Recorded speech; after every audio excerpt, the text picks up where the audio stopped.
Hello, everybody. Welcome back to another episode of We Are McGill's Social Work. My name is Alice Shimwe. I am a third year BSW student at McGill School of Social Work. And today I am joined by two amazing students in their second year of the BSW. I'll let them introduce themselves, tell us a little bit about yourself, what you want to share with people who are listening. I'll go from the boxes on Zoom, and I think Dez, you're right next. Oh, okay. Hi, my name is Dez Gregoire. I'm a BSW U2 student, so I'm in my second year.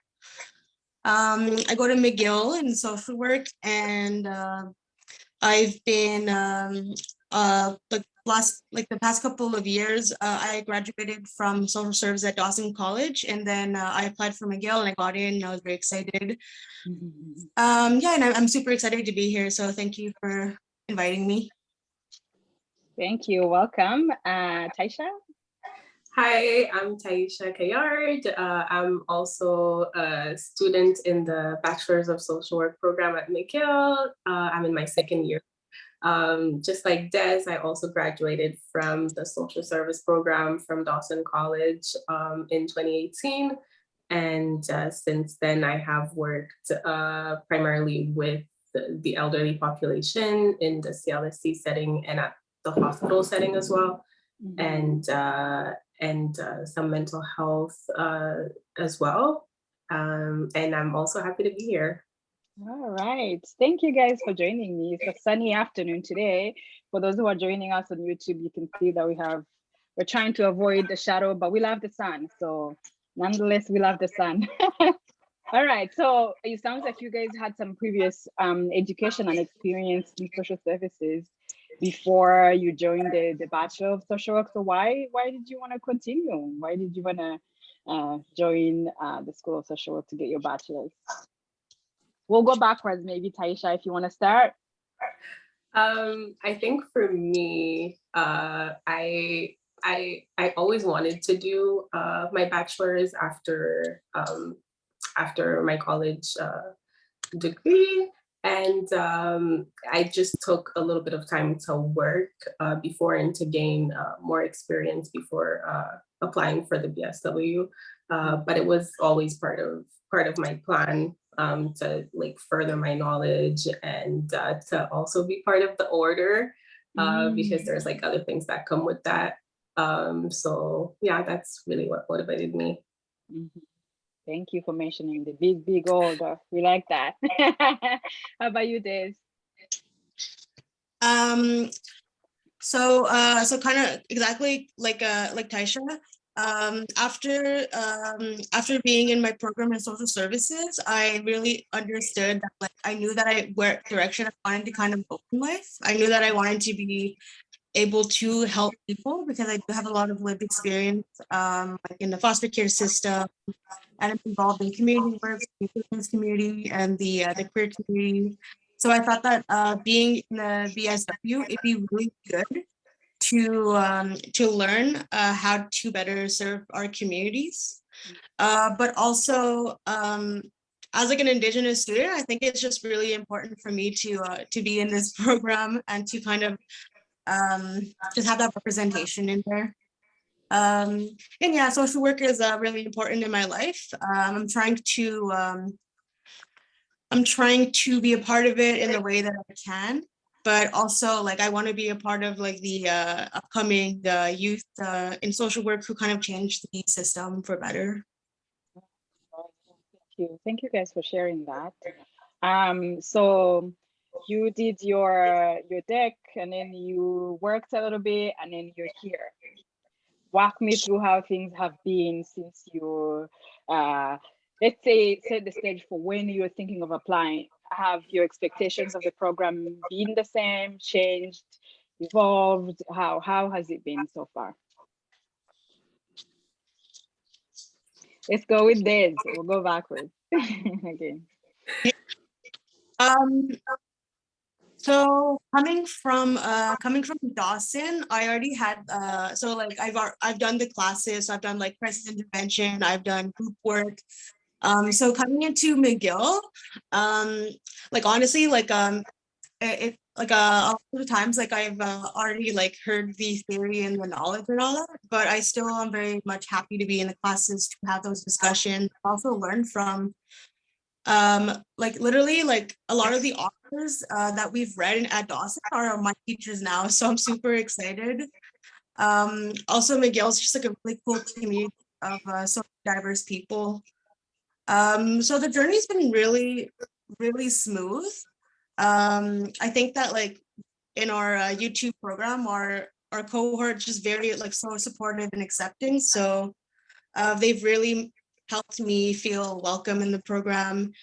And also just being a part of the social work program, I feel like it's a good way to challenge myself into learning more like complex theory and to just build on my like my previous knowledge and skills. What about you, Taisha?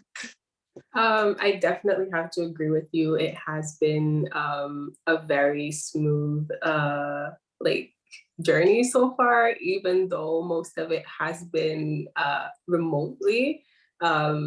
We only had classes in person like last semester, and all the other semesters like we've been doing classes online. I think that in terms of my expectations coming like into the program, I kind of had already in mind what I was gonna do and what population I was gonna work with. And it was, all of that was kind of like challenged.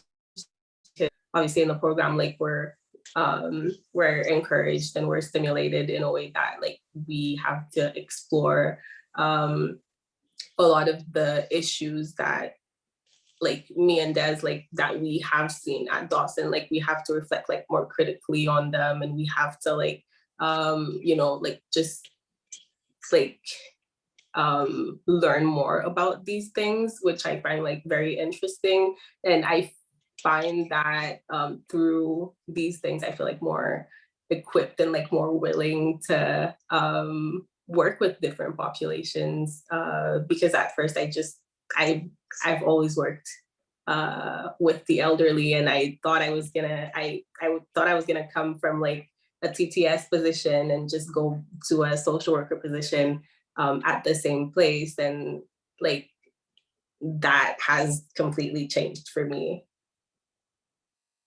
Thank you for mentioning that, because that's exactly my story. I came in with experience from working with people with disabilities in Edmonton, Alberta. And I had been working there for quite a number of years. So I was like, yeah, let me just go get more, then I'll come back. But I think end of year one, I was like, wait, what? There's so much more. There's so much more. There's a lot that we can do. And I think that's what keeps me passionate, because there's never a dull moment in our classrooms. There's never a dull moment at stage. There's always something to do with people. And also, before we continue, did you guys notice that we're all wearing red shirts today? I don't know, maybe I did not plan this. I did not ask them to wear red today. Yeah, but anyway, so, and then for those who don't know, in the second year of BSW, that's when students start stage or field placement. So you guys started stage this year. How has it been going? Where are you doing your stage? If you can tell us a little bit about that. Let's go with Taisha. Okay, stage has been going really well for me so far. Right now I'm doing my stage at a community organization which is called Gregoire. It's a women's shelter for victims of abuse. Basically, our role there is to provide shelter. We have a temporary shelter and we have a long-term, well, medium-term shelter as well. We offer all kinds of support, whether it be accompaniment to court or helping them find low-cost housing, or helping them find different furniture for their new place. Like we accompany them throughout their journey at the shelter. and we also offer external services as well. I did not expect to like this population this much, but I have really enjoyed stage so far. There hasn't been really like a moment where I don't feel like going in literally, and it has been really great.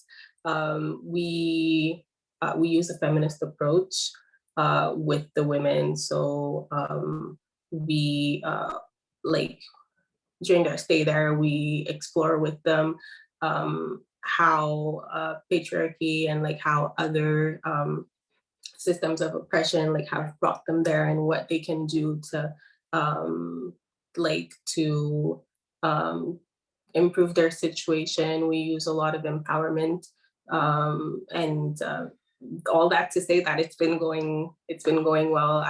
It's a population that I enjoy working with. What about you, Des?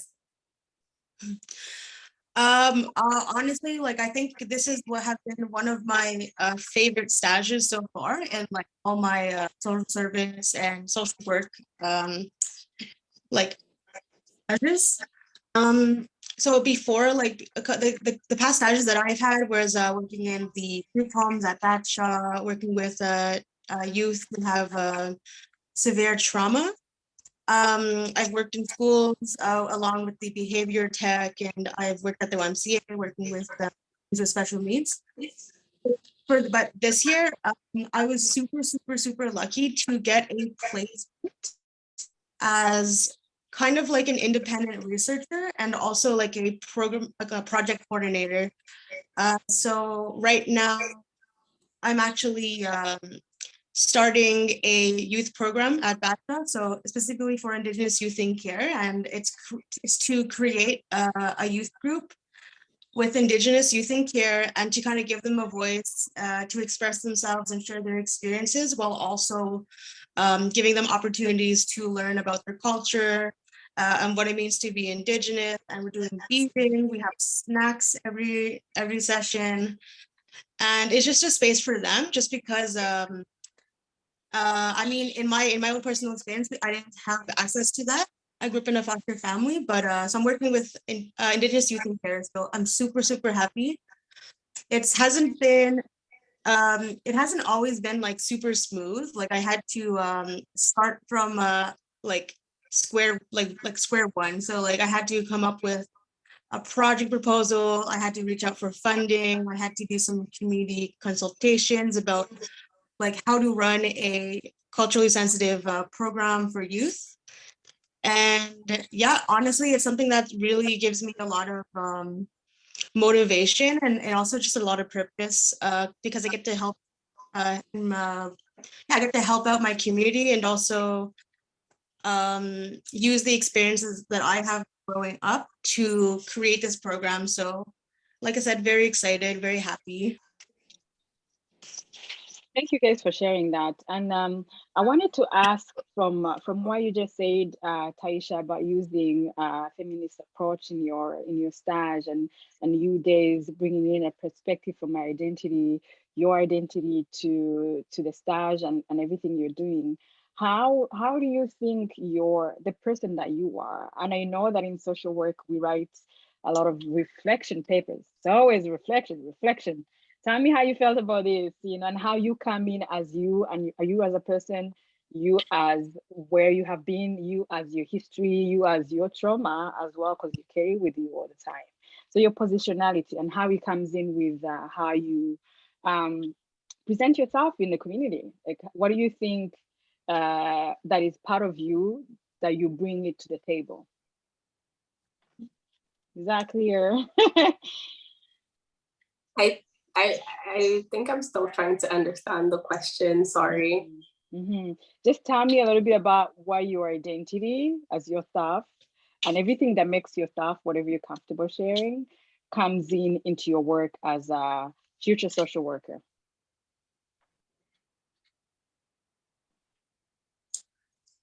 I mean, I can start that question just because it's like I remember like write, like literally, like we had to write like a 4 to 8 page paper about kind of like oppression in our anti-oppression class.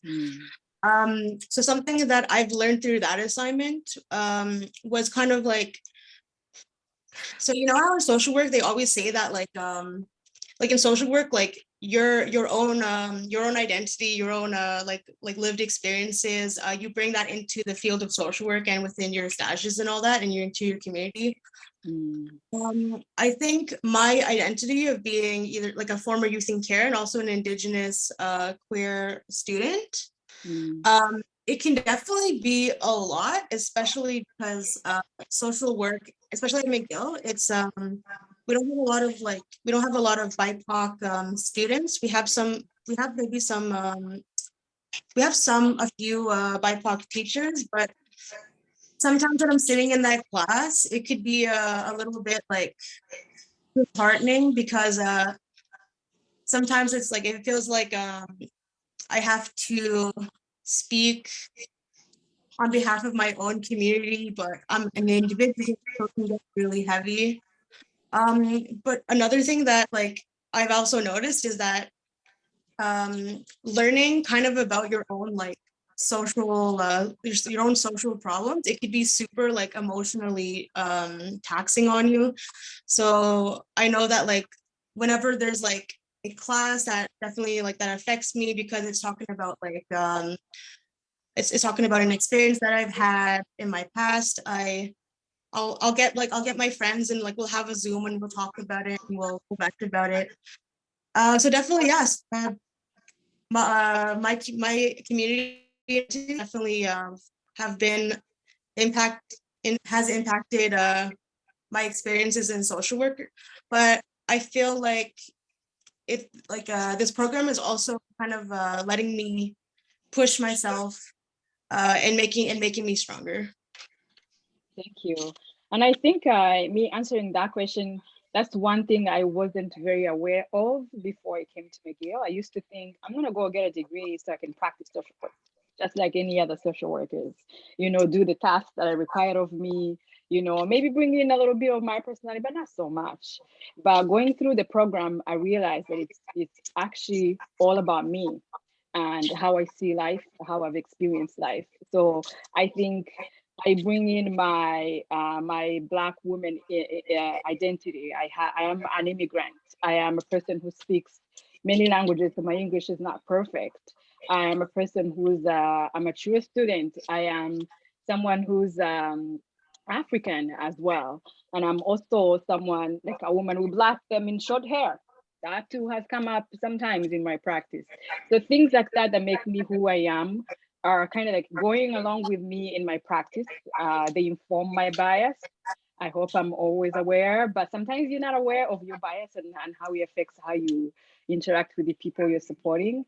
So yeah, it's all about me and who I am, and then the knowledge and the theories that I'm going to be using to reflect that to the clients that I'm supporting. So yeah, I'm very passionate about that because I feel like this program has helped me explore my identity and how I can specialize my practice in using that. Yeah. I definitely have to agree with both of you on this. I think it's very important to show up as ourselves when we're working with clients, because like both of you mentioned it, like it's very like it's very important the clients know when we're being authentic or not. It helps us as well. It's less heavy for us to have to pretend to be someone else or to adhere to either like an organization's values, which contradicts with our own values or with who we are. So I think it's very important to be able to recognize like what our values are, who we are, embrace our identity, and to just respect that. Just like it's important for us to respect the client's values that we'll be working with. So I think it's important for us to do that work on ourselves in order to be able to help these other people. Mhm. And of course, professional boundaries come in as to what we can share and what we need to narrow our practice towards, but we never leave ourselves. Yes, Were you going absolutely.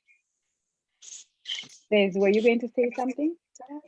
Oh yeah, I was gonna add just because it's like when Taisha was talking about like identity and being a student and bringing that into your work, I was gonna say like yeah, like literally like exploring my identity and kind of how learning how that will affect me like working with clients. Um, and a thing that I definitely also like have realized throughout my time at McGill was also learning kind of how to reflect on my different communities, like especially if I'm in social work and working with my own community, just because it's like we all know that like social work is very like it has a very it has a history, Mm-hmm. certain history with indigenous people that has been a very assimilating. So sometimes like when I work with indigenous youth or with indigenous clients, like it can get really difficult when they because they have their own views on social workers. So for me to kind of come in as an indigenous McGill social worker, it can be sometimes like challenging because it's like, yes, I understand that like it's like, yeah, social work, I'm here to like support you with what you need, but it's also I got to reflect on that um the clients might be a little bit more like pushing back on me because of social work and like the trust and the what it means to them. But also just like really like thinking back on my community, like I exactly like what Taisha and what you said before, it's about being authentic and being and building those relationships. So I kind of go in with yes, I'm a social worker. I'm also part of this community, and it can be really difficult, but um, I'm here because I want to be because I want to make a better change. So mhm. Definitely. And I think it's important. I really like what you said, Des. It's important to allow them to have the space to like express these like the either like the history of oppression or their own biases against social work, and to explore them with them. And that's how we build trust with the clients. Because being a Black woman, I have had a therapist who was a Black person as well, and I that was one of uh, the that being able to have that representation was one of the most rewarding and the most helpful working relationships that I've had. But also like being on the other end of that working relationship where I was working at the CLSC and I was that Black worker, and like I used to be assigned uh, uh, Black or Haitian users. I feel service users. I feel like it was sometimes very challenging because they would expect some like more support or more things without necessarily taking into consideration that like I have to I have to work with um, the agency's values and the agency's boundaries and services. So I think it's very important to not only create the space, but to also maintain our boundaries, because it can be emotionally draining. It can be very difficult to work with other populations when we're not. I don't want to say like protect, but when we're not like firm in our identity. It's a lot to unpack in what you both said. And I don't think we can finish that in a few minutes that we have. But one thing that you guys both pointed out was representation. Because it's not just you having your degree and going to work in a community or anywhere else might land, but you take your whole identity with you. So there are kids maybe who are in high school, in your friends circle who are seeing you and feeling more comfortable, or the people that you will be meeting at the CLC, for example, or somewhere else, who feel more comfortable because they can relate to you. So representation is something that I don't take lightly in my accreditation for our future social worker, because I believe that it's not just me. And I think it's very, very important. And I think you guys mentioned, Dez, you mentioned at the beginning, having BIPOC identifying professors, instructors that we see, having people that we look up to that look like us, gives us a little bit of a boost in becoming professionals as well. So yeah, thank you. Yeah. So in your classes, I know we commented a little bit and you said you're enjoying your classes very much. Which classes have impacted you positively, or which people, if you are comfortable sharing? So far, I believe you've had like almost 4 semesters now. If I can recall correctly, you had history of philosophy in social work. I believe that's how the course is called. The very first course in U1. And you've had AOP, you just mentioned, anti-oppressive practice. What other classes have you found interesting? Maybe one or two, or people who helped you, who has had a positive impact on you. Let's go with Taisha. For me, one of the classes that I really enjoyed was Intro to Practicum with Nicole Mitchell. I think it really allowed us to not only like work on our skills, but to also be able to link it to other to theory, and to see like the impact that it would have on the client when we use certain skills. I also really enjoyed my international social work class with Karen Paul.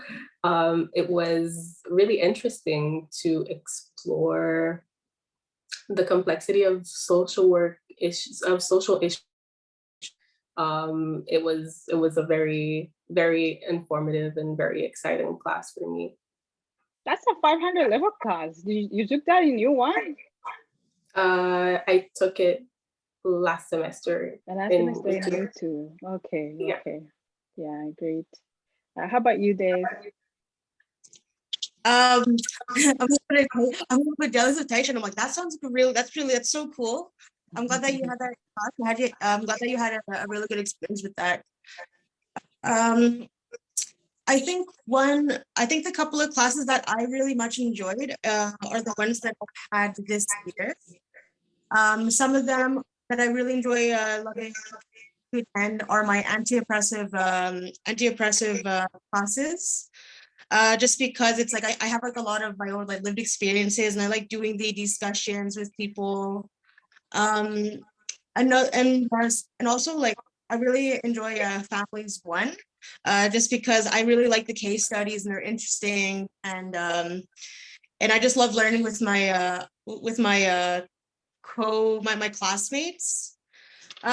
Honestly, I'm going to give out a shout out to Nicole Mitchell, Alicia Kite, and also Michael McKenzie, just for being like superstars and at McGill, and just like always just making sure that like they're flexible when you're having a bad time, and that they go out of their way to make sure that you understand the content and that you're good.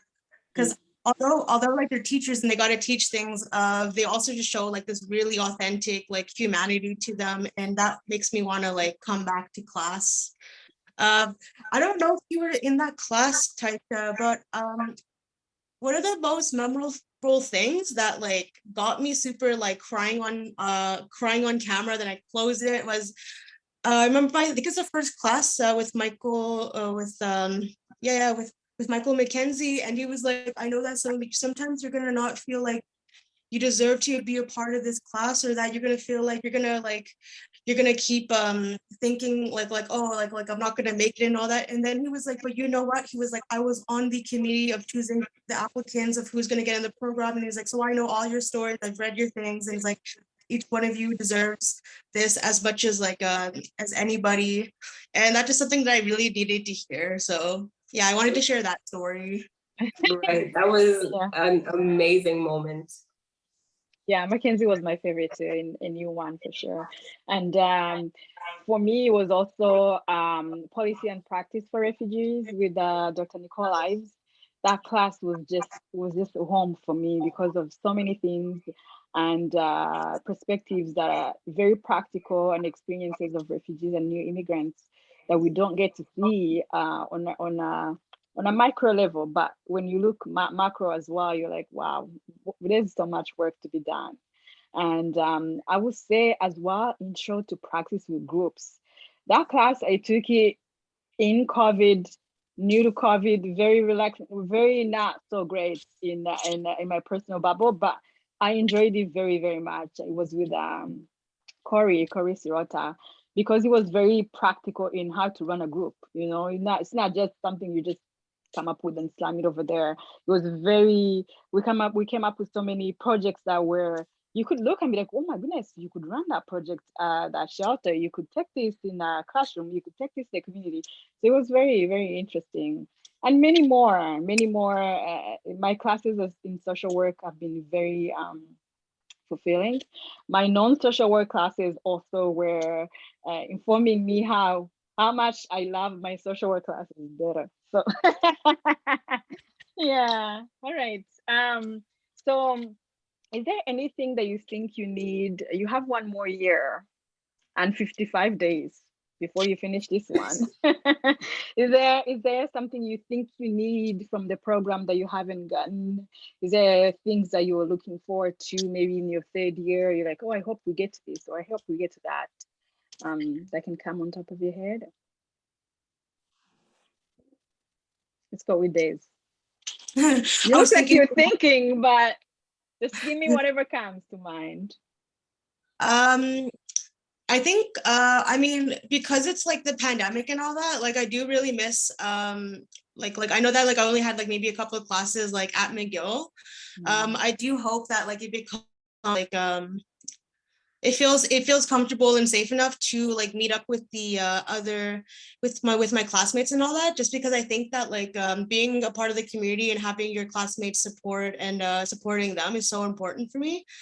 So something that I think that I always need is just some time to like get to know my classmates and to work with them, and also just to like, although we're here to learn, but it's also just like making like really good connections and things like that. So hopefully we'll get a space to do that in the upcoming year. I have so much hope for you guys. I think you'll be back in person next year. How about you, Taisha? What are your dreams about the rest of the program? I definitely agree with Dez. It would be to connect with our cohort in person. And also I'm looking forward to being able to practice a bit more on like my clinical skills. Obviously, I know we're not gonna be perfect, and that comes with time, and it's something that we're gonna have to continue working on even in our practice. But I'm looking forward to that. So as we wrap up the conversation, there's a question I'd like to ask everybody who comes on the podcast about, and take it anywhere you like. And you can tell me, if you can tell me in under a minute, what a good social worker is, could be, does, or what is it that you look into, the qualities that you look into a social worker, or the one you aspire to be, in under a minute. Let's go with Taisha. I think that a good social worker is self-compassionate, because I feel like, well, at least speaking for myself, I do have the tendency to just give and give and give, and to think of my own well-being after. But I think that it's very important to take care of ourselves, to surround ourselves with people who pour into us like very positive things and support us. So all of that in order to be able to give back and to be the best version of ourselves, and to help other people even better. So that is the kind of social worker that I aspire to be. Thank you for sharing that. Dez? I mean, I don't think there's ever really a perfect social worker, but I do very much aspire to be a social worker that is very self-reflective. So I know my own biases and my own prejudices. Um, and like Taisha said, like making sure that I'm taking care of myself so I can take care of other people. But also bringing it back to authenticity. Like I want to make sure that that as a social worker, I don't feel like a robot, but I can actually be my genuine self. Just because I feel like the clients they trust you a little, they trust a bit more with you when you're not kind of reading by the book. And also just very flexible. So making sure that I'm working in a way that meets the client's needs and respects out where they're at and what they want to do. Awesome. Thank you.